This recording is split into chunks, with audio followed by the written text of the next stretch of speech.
Bueno, muchachos, estamos a la última semana de finalización del módulo. Entonces, en estos 3 días, lunes, martes y miércoles, nos quedan 3 temas pendientes que vamos a abordar. El tema de hoy, que ustedes seguramente ya lo han visto, que tiene que ver con los procesos de selección. Vamos a manejarlo, vamos a ver algunos ejemplos de videos que nos muestran algunas cosas interesantes con respecto al entrevistador, con respecto al candidato, a unos errores que de pronto se presentan en el momento de realizar la entrevista de trabajo. El día siguiente, mañana, trabajaremos trabajo en equipo o grupos de trabajo, y el miércoles vamos a trabajar las nuevas tendencias de capacitación que están manejando hoy día las empresas. Pero para ese tema de capacitación, Jenny Alejandra Montero está acá. Jenny Alejandra.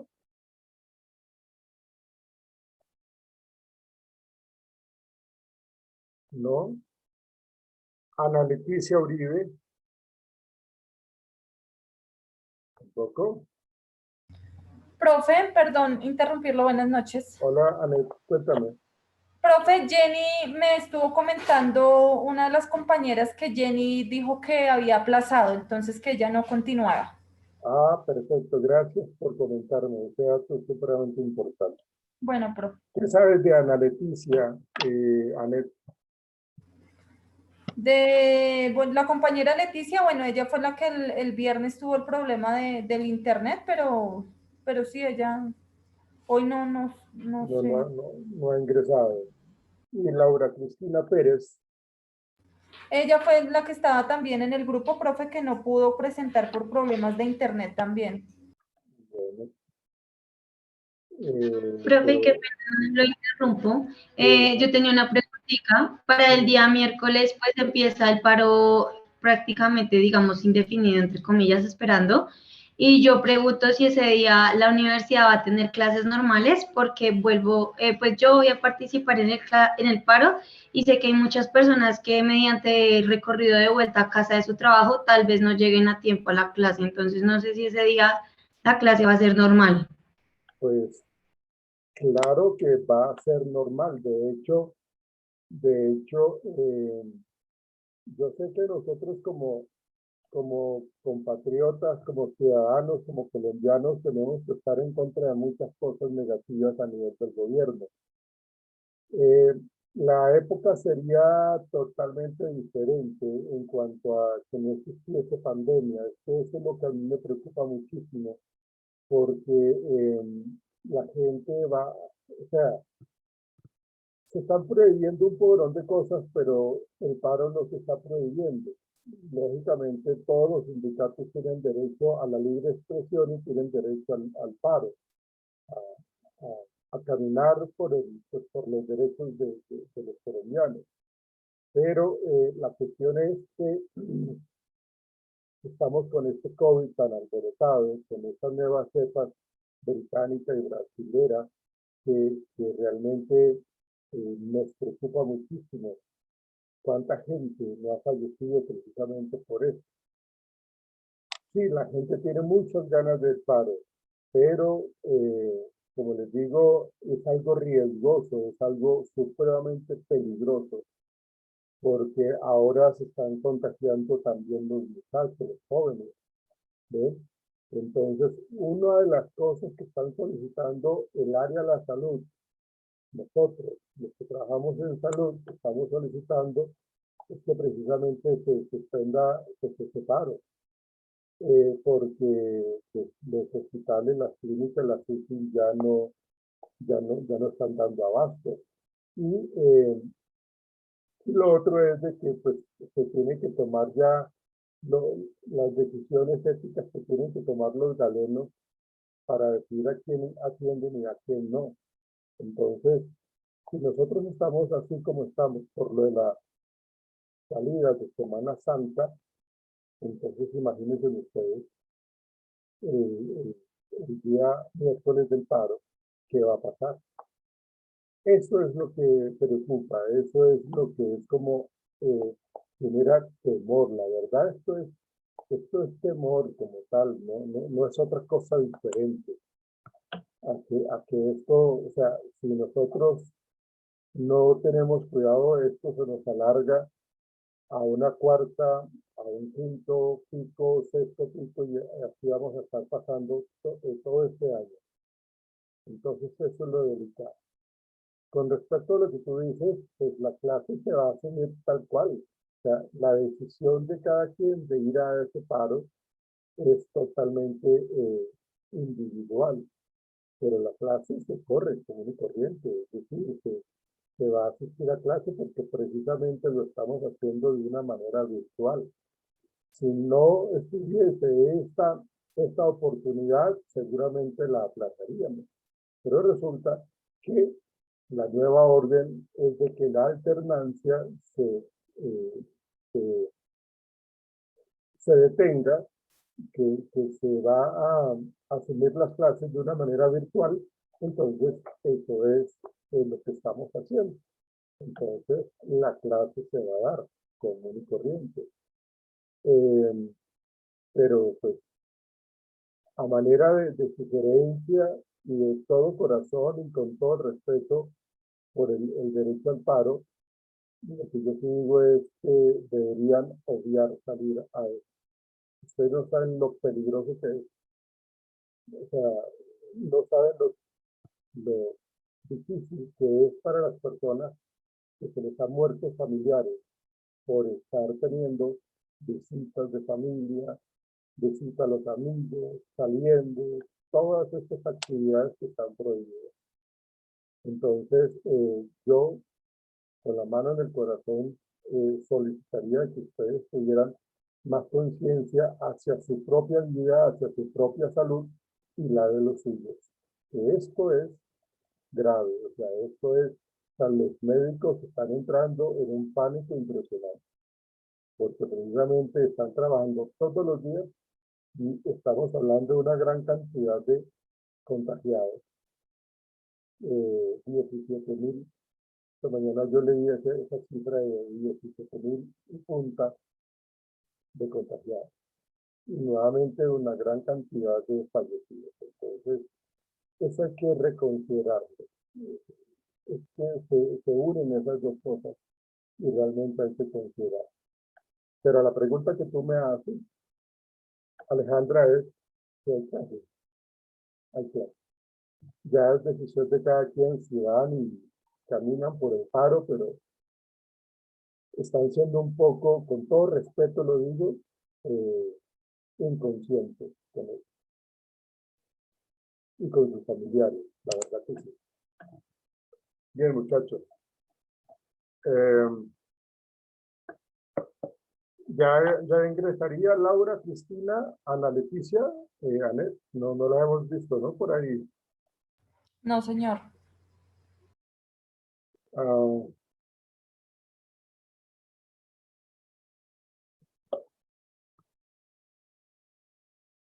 Tengo unos temas de las nuevas estrategias de capacitación, las nuevas alternativas de capacitación. Profe, qué pena, disculpa la interrupción. Es que pues no sé si cuando yo entré llama, pero es que tenía un poquito de problemas de conexión y por eso entré tarde. Pero No, pues no me tranquila, llamaste listo. tranquila, no te preocupes. Ah, bueno, gracias, profe, qué pena. Es que corro el riesgo de que le asigne esta tarea a Ana Leticia y Laura. No, pero igual tienen que asumirlo, ¿no? Ana, dame un favor. Señor. Vamos a comentarle a Ana Leticia y a Laura que tienen que hacer una presentación de las nuevas estrategias o técnicas de capacitación. Yo ahorita a tu correo, perdón, a tu WhatsApp, te voy a mandar los temas. Si entra en el transcurso de la clase, pues igual te los doy.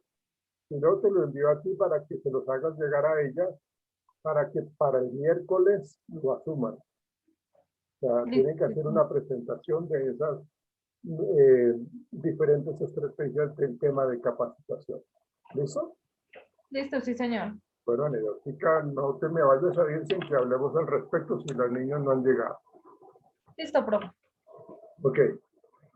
Bueno, haciendo esa introducción, porque es mi responsabilidad como profesional del área de la salud, es como mi responsabilidad desde mi profesión como psicólogo y como profesor, lo que yo les acabo de decir. Entonces, es como una responsabilidad social que tenemos que tener por la vida como tal.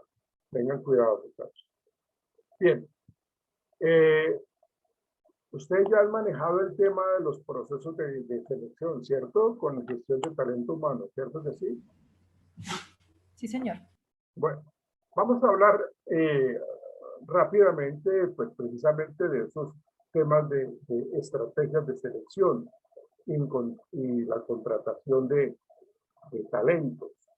Miren lo que estamos hablando nosotros. Estamos tratando de conseguir el mejor grupo de personas o la persona más idónea, más capacitada para eso, ¿no? Entonces, eso es lo que vamos a trabajar ahorita mismo, contratar a los mejores, y eso es lo que busca siempre el área de talento humano, que nosotros podamos contratar a todo este grupo de personas que realmente cubran y cumplan con los requisitos del cargo, con el perfil del cargo. Eso es lo que necesitamos hacer. Entonces, nosotros no podemos empezar a trabajar si no hacemos lo que hicimos las clases pasadas con respecto a hacer un análisis y una descripción del cargo.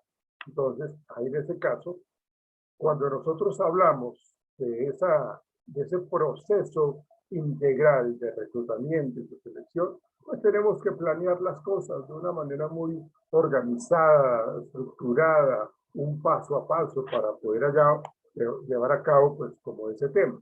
Entonces, ¿qué hicimos nosotros en clases pasadas? Hablamos de la descripción de puestos, hablamos de los requerimientos básicos, hablamos de las competencias, hablamos de las habilidades duras, de las habilidades blandas, hablamos de todo eso. Entonces, necesitamos agregarle esos métodos del proceso, necesitamos agregarle esas etapas del proceso y realmente que nos lleve a nosotros a que tengamos claro qué es lo que tenemos que nosotros hacer en ese proceso de selección, que es una de las grandes actividades que tiene el área de talento humano. Entonces, uno como primera medida, lo que necesita tener es el tema de reclutamiento. Cuando nosotros hablamos de reclutamiento, cuando yo ya tengo bien definido cómo es el análisis, cómo es la descripción del cargo, yo me pongo en la tarea de colocar esa oferta laboral para que la gente interna o externa lo sepa. Entonces, nosotros debemos de tener una gran cantidad de candidatos para poder hacer un buen proceso de selección. Si nosotros tenemos para una vacante y se presentaron apenas 5 candidatos, pues no es bueno. Con ese número tan bajito, con esa cantidad tan mínima que se presentaron los candidatos, tenemos es que reconsiderar, ampliar la posibilidad de que se inscriban más personas. Ampliemos un poco la fecha límite para cerrar la vacante, porque con 5 personajes no nos sirve. Hacer un proceso de selección de esa manera no nos sirve, porque no vamos a poder seleccionar a una persona idónea, porque no tenemos de dónde escoger. En el proceso de selección, muchachos, hay 3 decisiones antes de elegir a la persona. Son 3 decisiones. Primero, el seleccionado, ¿sí? Otro es el seleccionado con reserva, o se le dice el elegido o elegido con reserva, y el último, el no elegido. Entonces, imagínense que dentro de esos 5 candidatos, ¿qué podremos obtener? No tenemos una amplia posibilidad de candidatos para poder elegir. Por eso es importante que tengamos en cuenta que cuando hablamos de reclutamiento es traer una gran cantidad de candidatos para que se postulen al cargo, para que se presenten al cargo y podamos tomar una mejor decisión. Entonces, acá tenemos nosotros que mirar de qué manera estamos haciendo este proceso de reclutamiento en las agencias de empleo, en las páginas de internet, en las universidades, por los referidos, por en las mismas capacitaciones a veces que se hacen, se ofrecen cierto tipo de vacantes que se mencionan.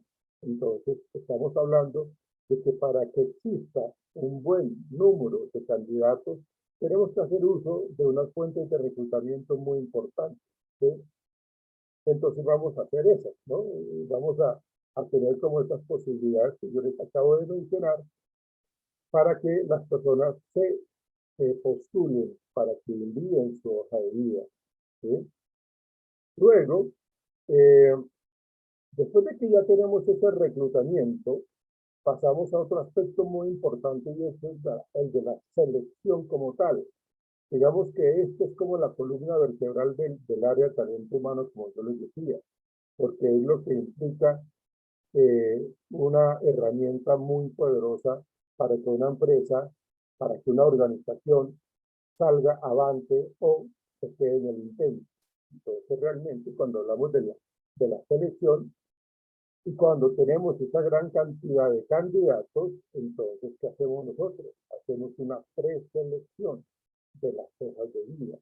Es decir, que hacemos un filtro. Hay algo acá importante y es de que hoy día las hojas de vida son muy importantes y tienen que ser con una información totalmente condensada, una información muy particular, muy importante. Los mismos seleccionadores, cuando ven una hoja de vida que es extensa, ni siquiera la miran, la desechan y no la tienen en cuenta. Puede tener una gran cantidad de experiencia y de conocimientos, pero los seleccionadores no le dedican tiempo a una hoja de vida extensa.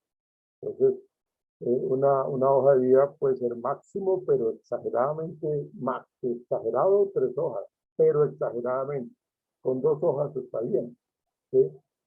Pero necesitamos hacer ese proceso de filtraje con respecto a esas hojas de vida, para que aprovechemos bien el tiempo y sepamos qué es lo que tenemos que hacer.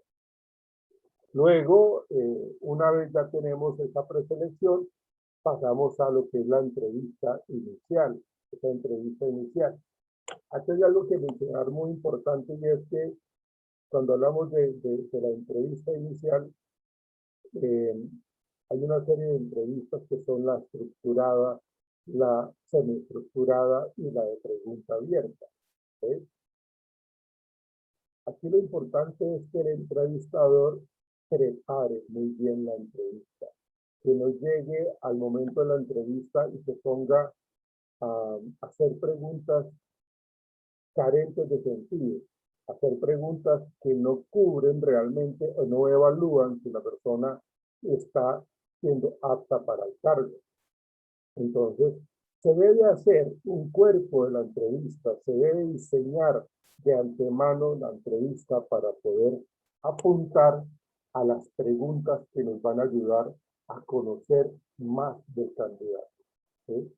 Y hay una gran cantidad de entrevistas. Está la entrevista por competencias, que es algo que es muy importante porque es colocar al candidato en una situación en donde él ha estado, cómo manejó ese problema, con qué resultados, qué fue lo que él hizo. Estamos evaluando competencias como la toma de decisiones, como la solución de problemas, trabajo bajo presión. Entonces, en la medida que yo esté haciendo una entrevista por competencias, eso es lo que tengo que evaluar. Ya vamos a mirar más adelante. Y hay otro tema muy importante y es el de las pruebas psicométricas. Seguramente a ustedes, muchachos, les han aplicado pruebas psicológicas, ¿sí? Y esas pruebas psicológicas son aplicadas por psicólogos o psicólogas, las personas profesionales de la psicología a nivel general, ¿sí? Y más aún porque a nosotros, en el caso mío como psicólogo, uno tiene, recuerdo que eso lo recibí en quinto, sexto y séptimo semestre de la universidad, en donde uno trabaja todo lo que tiene que ver con pruebas psicométricas, cómo se diseñan, cómo se califican, cómo se interpretan, ¿sí? Entonces, por eso es importante que cuando hablamos de las pruebas psicométricas sepamos de que las personas que deben aplicar esas pruebas psicológicas son únicamente los psicólogos. ¿Por qué? Porque es que resulta que cuando una persona que no es psicóloga, ¿sí? Que aplica una prueba, de pronto no está dando las indicaciones de la mejor manera. No sabe responder a las preguntas que los candidatos tengan, ¿sí? Digamos que ya respondieron la prueba. Ahora el paso siguiente es saberla calificar. Y si la persona no la sabe calificar, está cayendo en un error grave, porque está faltando a la ética, ¿sí? Y si aparte de eso, bueno, de ahí en adelante todo es erróneo, de ahí en adelante, porque cuando obtenemos un resultado cuantitativo, pues eso nos arroja en las pruebas psicométricas una interpretación. Y esa interpretación es la que va a decidir si esta persona continúa en el proceso o no. Entonces, imagínense ustedes una persona que califica una prueba psicológica sin ser psicólogo, sin conocer de ese tema, le esté quitando la posibilidad a una persona que es apta, que es muy buena, pero como no supo calificar bien la prueba, el que aplicó esa prueba, entonces le está quitando la oportunidad a alguien. ¿Ven? Entonces, por eso, cuando hablamos de las pruebas psicométricas, vamos a mencionar unas, estamos hablando de que la persona termina cometiendo un error gravísimo y es una falta a la ética de una manera muy grande. ¿Ven? Y por el otro lado, si contratamos a una persona que realmente no cumple las capacidades, no tiene el conocimiento, la experiencia, las habilidades, y lo estamos contratando. Porque resulta que en la prueba salió apto, ¿sí? O sea, tuvo buen puntaje. ¿Por qué? Porque se calificó mal. Entonces, eso es un riesgo muy grande que pase en el área de talento humano, que una persona califique ese tipo de pruebas y obtenga resultados erróneos, falsos, ¿sí? Hay una estrategia muy interesante que me parece a mí que utilizan mucho las empresas hoy día, que son lo que llaman el Assessment Center, que es el centro de evaluación. Y el centro de evaluación es reunir a un grupo de candidatos para ponerlos a trabajar en unas clínicas de conflictos laborales, ¿sí? Entonces hay una gran cantidad de actividades que se les coloca a estos personajes para que hagan un juego de roles. Juego de roles es de que asuman, digamos, el papel de gerente y que se le presenta una dificultad con algún trabajador, cómo lo maneja usted, qué hace usted, cómo encuentra la solución, ¿sí? O que a partir de un caso similar, diga usted, en cuestión de experiencias que haya tenido en casos similares, qué hizo, cómo lo hizo y qué resultado. ¿Sí? O se le coloca a los candidatos, acuérdense que estamos hablando del Assessment Center, y se le coloca a los candidatos para que preparen una presentación, una pequeña exposición, que manejen un tema. Entonces se les dice, de estas papeletas que hay acá en este cubo o en este círculo, saque una y maneje ese tema. ¿Sí? ¿Por qué? Porque lo que estamos buscando es que la persona realmente cumpla con lo que dice en la hoja de vida. ¿Sí? Porque necesitamos que esta persona realmente nos demuestre que es capaz que es una persona capaz y que realmente está para cubrir esa vacante. Por lo general, en el Assessment Center se utiliza, o este Assessment Center, o este centro de evaluación, se utiliza para los cargos ejecutivos, ¿sí? Tanto cargos medios hacia arriba, ¿sí? Porque necesitamos cubrir una vacante de un gerente. Entonces, ahí vemos nosotros que ese Assessment Center, pues estamos hablando de que se le está dando esas oportunidades. Entonces, en la medida que nosotros hagamos todo ese proceso de selección, tengamos la oportunidad de ir contratando a la gente, que realmente tengamos la utilización de la entrevista inicial, que tengamos la utilización de las pruebas psicométricas, que hagamos ese Assessment Center. ¿Sí? O sea, tenemos que entender de que aunque estamos en ese proceso de selección, ahora lo que necesitamos hacer es lo de la contratación.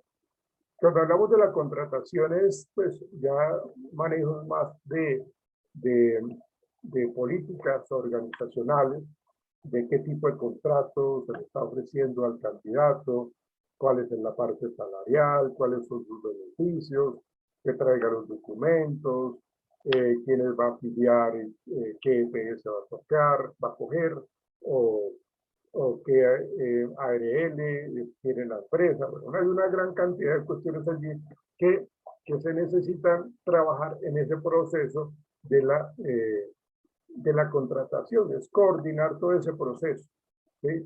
Que pasa ya a talento humano y realices el examen médico de ingreso, bueno, un poco de cosas que tienen que ver con esa contratación, con ese proceso. ¿Sí? Hay un término que se conoce como el onboarding. Ese onboarding no es otra más que el proceso de inducción.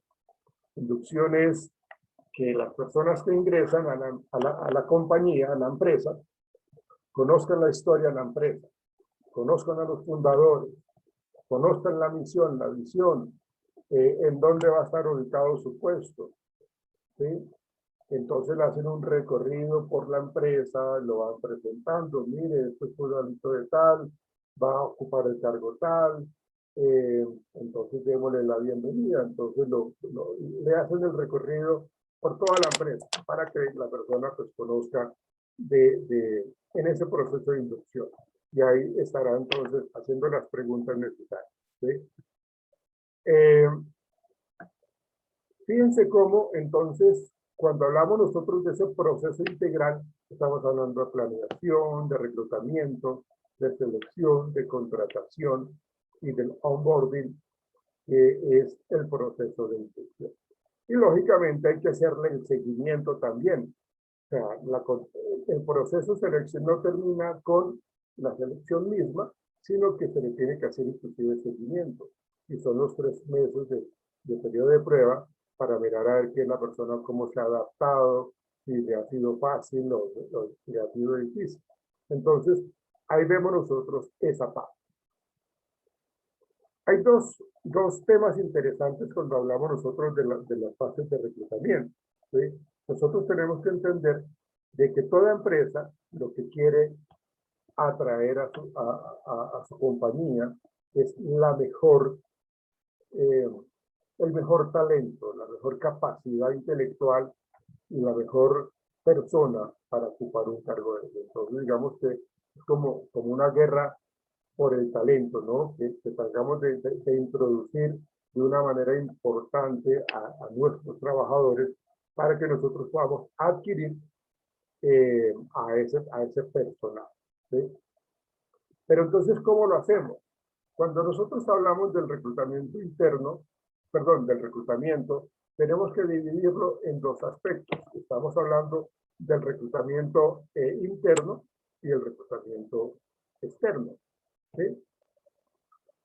Reclutamiento interno, ustedes lo conocen como la posibilidad que tienen los trabajadores de ascender o de ser transferidos.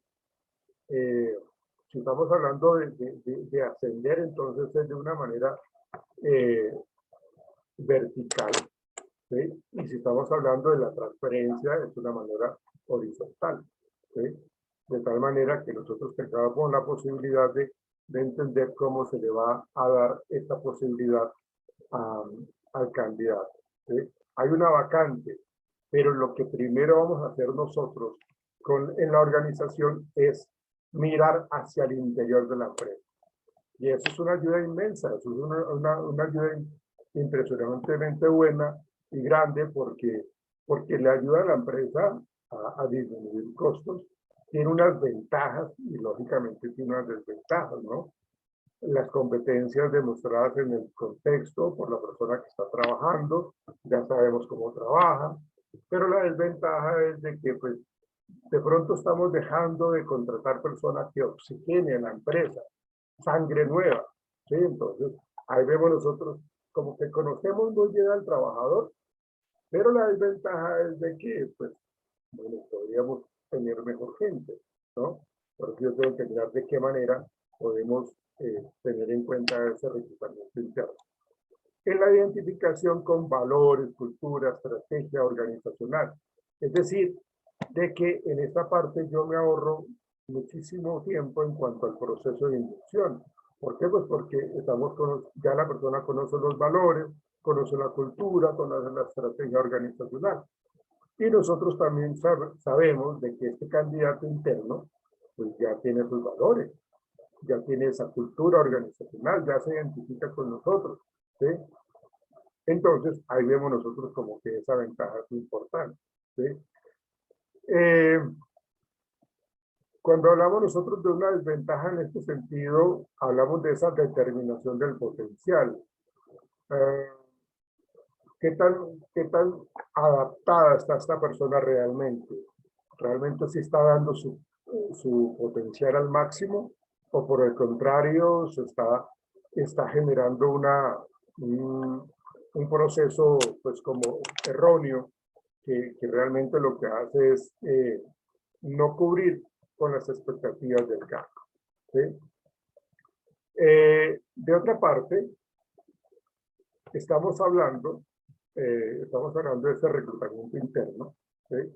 Y necesitamos que esta persona que ya conoce, digamos, la empresa, que ya conoce cómo es el asunto, entonces ya tiene un lenguaje muy codificado de lo que es la empresa, es decir, tiene un dominio de códigos, ¿sí?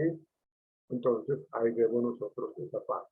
Pero también tiene su desventaja y es de que la persona, pues, conoce las políticas y entonces al conocer las políticas, pues como que se coloca como un poco como, perdónenme la expresión, como mañoso para poder acceder a algunas cosas. Entonces realmente hay que saber de qué manera estamos queriendo ascender a esta persona cuando hablamos nosotros del reclutamiento interno.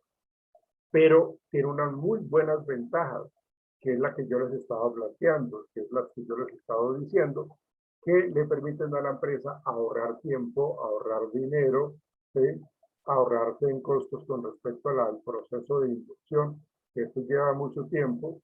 Un proceso de selección se debe hacer de una manera muy completa, no se puede hacer a media, ¿sí?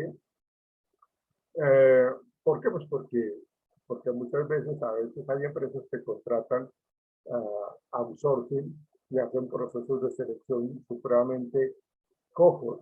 Realmente no están valorando muy bien lo que hace el proceso de selección. Entonces, ahí vemos nosotros eso. ¿Qué otra cosa importante tengo que mencionarles? Bueno, miremos el reclutamiento externo. ¿Sí? Acá en este aspecto, las ventajas es de que los perfiles de competencias adecuados a las necesidades del cargo. Las desventajas es de que las competencias supuestas de pronto no se presentan, realmente no están cumpliendo con lo requerido. La perspectiva externa con respecto a la innovación, tenemos gente nueva, sangre nueva, eso es una ventaja. Pero el problema es de que tenemos que ponernos en la tarea de reconocer un poco esas competencias, ese potencial que tiene la gente. Entonces, pues, lógicamente, pues eso es negativo. Ahí vemos nosotros esa desventaja. Otra ventaja es el aprovechamiento de experiencias exitosas con la que viene ese nuevo candidato externo, ¿sí? Actualización, ¿sí? Pero la desventaja es que eso tiende a ser más lento, a veces mucho más costoso. Menos espacio para conflicto de intereses. Aquí este tema me gusta mucho, el conflicto de intereses. ¿De qué tiempo tengo? El conflicto de intereses lo que nosotros nos dice es de que cuando una persona se da cuenta de que tiene la posibilidad de ascender, ¿sí? Entonces quiere siempre como acaparar precisamente eso y quiere apuntarle a eso. Cuando se da cuenta que hay otras personas, empieza una rivalidad malsana, ¿sí? Empieza a generar una serie de comentarios totalmente fuera de tono, fuera de base, y generan entonces una rivalidad.